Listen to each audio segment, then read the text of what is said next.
Shama harka fuunee akkam jirtu jaallattootaa fi hordoftoota chaanaalii yuutuubii bilbila koon arras waan haaraa tokko isinitti agarsiisuu dhufeera. Innis waayifaayi keenya akkamitti ispiidii isaa yookaan saffisa isaa akka itti dabaluun isinitti agarsiisa. Appilikeeshinii yookaan sooftiweerii tokko illee nu barbaachisu seetingii keenya qofa sirreessuudhaan akkamitti akka ispiidii yookaan saffisa olaanaadhaan waayifaayi keenya fayyadamuu akka dandeenyu isinitti agarsiisa. Ani ofii koo cheekii godheera. Baay'ee saffisa baay'ee dabala. Jalqaba seetingii keessa seentu. Seetingii keessa seenneerra seetingii keessa ammoo connection isa jedhu bira deemna.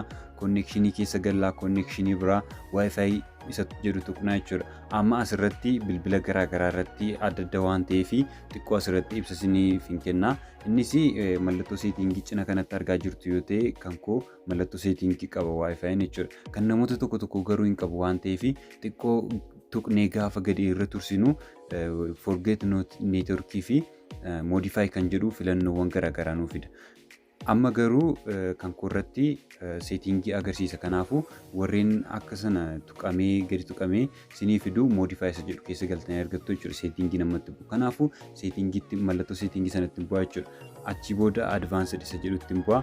Sana booda IP setting irra keessa kan jettu jirti DHCP isa jedhu isa tuqnaa jechuudha. Sana booda static ishee jettu tuqna. Static isa jedhu erga tuqnee booda gara gadii kana dhufneetu DNS1 fi DNS2 kanneen jedhamantu jiru. Warreen sanadha kan nuti sirreessinu. Sana booddee intarneetiin keenya kan inni saffisuu danda'u jechuudha. DNS1 kana maal jenneedha kan nuti guunnu tokko tuqaa goona si'a afur jechuudha. Sana booda DNS2 kanatti seenneetu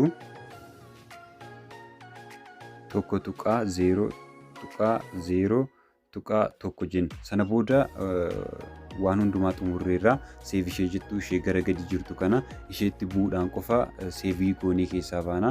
Sana booda waayifaayin keenya ofiisaatii of dhaamsee of banaa DNS keenya jijjiireera waan ta'eef sana booda saffisa isa duraarraa baay'ee adda ta'een nuuf hojjeta jechuudha. Har'a kanuma isinitti agarsiisuudhaafidha kanan dhufe.